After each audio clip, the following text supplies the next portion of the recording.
meu nome é Natália Zanoni, eu sou cartomante, terapeuta holística, umbandista há 14 anos e, é claro, você pode me chamar de Nath. Com TH e Y, tá? Pelo amor de Deus. Hoje a gente vai falar sobre relacionamento aqui, tá?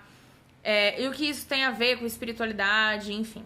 Esse vídeo eu preparei pra você que provavelmente pode estar cansada de pedir uma ajuda, um auxílio, uma luz pra algum problema, pra alguma situação. E aparentemente ninguém tá te ouvindo, né? Porque ninguém responde. Um exemplo que eu tive a respeito disso foi há alguns anos atrás, né? Logo que eu estava saindo do ensino médio, eu estava sofrendo abuso, né, de um professor. Mas, ao contrário do que pode parecer, na época eu não sabia, não percebia, porque a pessoa, né, esse homem foi muito inteligente. Então ele era extremamente manipulador, existia todo aquele discurso, né, de que ele também sofria com problemas psicológicos e ele era um coitado, né? O que casava muito bem com aquele discurso que não, você é mais madura, né, do que as meninas da sua idade, enfim, tá? Então existiu esse conto aí do vigário e infelizmente caí nele. Essa manipulação psicológica foi muito forte, muito pesada, né? E foi complicado de lidar, né? Quando eu saí do ensino médio e esse contato ficou apenas virtual, fazia parte, né, dessa manipulação esse ir e vir, né? Então ele mais ia do que vinha, na verdade.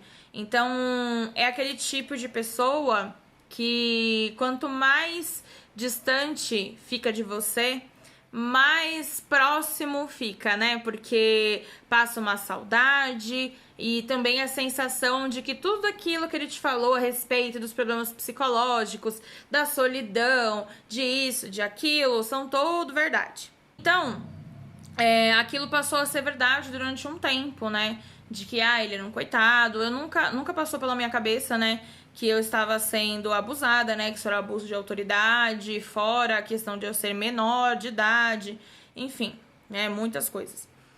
Isso só veio anos depois. Mas durante esse período, né, recém-saído do ensino médio até eu completar 18 anos, eu fiquei nessa espera, né, nessa jaula ali presa, envolvida por aquela manipulação, né? Então, embora fossem poucas vezes que a gente conversasse, era o suficiente para me manter ali, né? E aí, em algum momento, eu acreditava tanto que aquele homem realmente, né, estava passando por alguma coisa ruim, que eu resolvi. Foi a primeira e a única vez que eu fui pedir alguma coisa pra minha pombagira em relação a isso, né? Eu falei pra ela, eu queria que ela ajudasse ele de alguma forma e que ela ajudasse que a gente ficasse junto, porque é uma pessoa que quer estar comigo. Só um fato curioso, enquanto eu estou aqui falando da pombagira, apareceu na minha janela uma lagartixa. Por que isso é algo importante? Porque a minha pombagira tem uma certa afeição por esse tipo de bichinho, enquanto eu tenho uma total aversão. Enfim, voltando. Eu fui pedir pra minha pombagira pra que ela ajudasse ele e nos ajudasse, né? Porque na minha cabeça, sim, ele queria ter algum tipo de relacionamento comigo. Sim, valia a pena, ele estava passando por uma fase difícil, enfim, né? O resultado da manipulação. Eu fui até ela e só conversei, né? Pedi pra que ela me ajudasse. E não foi nenhum tipo de amarração, muito pelo contrário. Não foi nenhum tipo de adoçamento e muito menos algum tipo de separação de casais. Primeiro porque, segundo eu sabia na época, ele não se relacionava com ninguém. E segundo que esse tipo de trabalho não são executados por entidades de luz, né? Nem por entidades de umbanda. Então, ponto final. Na gira seguinte, né, que era uma gira de esquerda, Dona Rosa veio e aparentemente atendeu, né, o meu pedido. Então ela pegou ali, né, as velas que precisava, riscou ali um ponto no chão e colocou as velas, né, escreveu os nomes bonitinho e colocou as velas, né, de forma paralela. E aí, beleza, ok. Falei, muito interessante. O Exu da minha mãe estava em terra enquanto ela estava fazendo, aí ele olhava e dava risada. Depois o Exu subiu e veio a pombagira. E aí Dona Rosa pegou e finalizou o trabalho enquanto Dona Maria Padilha estava em terra. E aí quando Dona Rosa voltou, Dona Maria Padilha falou pra ela, eu lembro até hoje, ai, Caveirinha, você é foda. Ai, essas duas são baratas. E aí, tudo bem, o trabalho seguiu.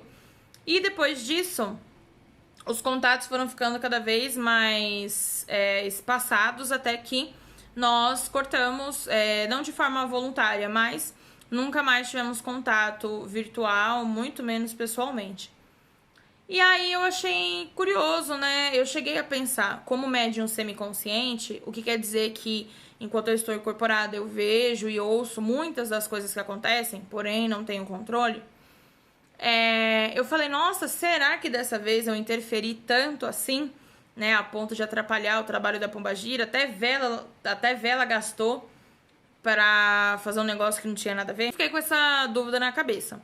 Algum tempo se passou, a Dona Rosa retornou, né, às giras, e eu não tenho certeza se foi incorporada, se ela disse apenas pra mim ou se ela falou isso pra minha filha de santo. Ela foi muito clara, se eu tivesse feito alguma coisa pra vocês se aproximarem, as velas estavam juntas, não separadas.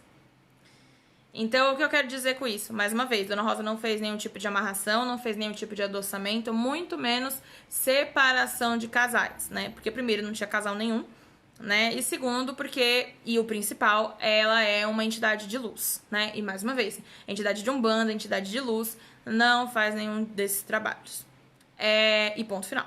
Eu achei muito interessante, porque ninguém sabia disso na época.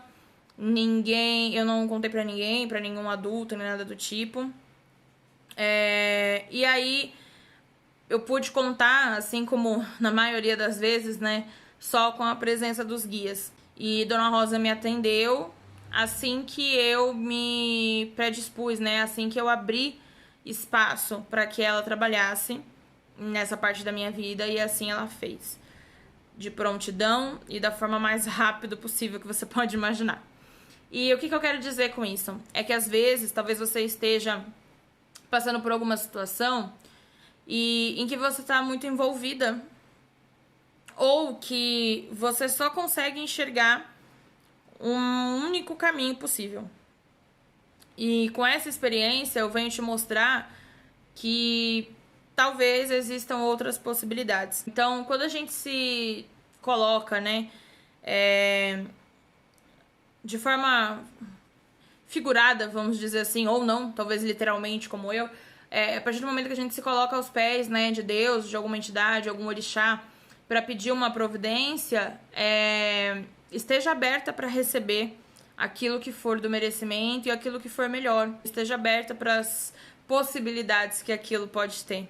Eu tenho certeza que a espiritualidade pode surpreender, ela vai te surpreender muito. Tem tantas coisas que às vezes a gente não tem noção e que precisam ser resolvidas.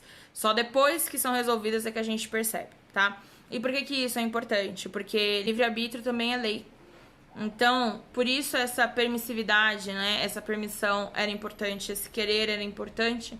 E ao mesmo tempo que eu pedi, eu simplesmente deixei nas mãos dela, porque eu sabia que ela ia fazer aquilo que fosse de melhor, e ela fez. Anos depois, eu descobri, né, eu me toquei, né, de tudo isso que aconteceu em N questões, né, e isso me deixou ainda mais grata, né, pela ajuda que ela me deu, por ter me protegido e por ter afastado de mim esse lobo em pele de cordeiro. Então, pode parecer muito clichê o que eu vou falar. A espiritualidade nem sempre dá o que a gente pede, mas com certeza sempre vem aquilo que a gente merece. Eu gosto muito de frases clichês porque são sabedorias populares, né, que as pessoas tendem a não valorizar. Mas elas têm sim muito valor, e se essas mensagens continuam sendo necessárias, se provando necessárias, é porque, por mais que ela esteja no senso comum, a gente não pratica e não acredita nelas. Então, um brinde com a minha garrafa de plástico com água. A você, muito axé. E mais uma vez, permita-se viver as possibilidades, as infinitas possibilidades que o universo tem para providenciar para você.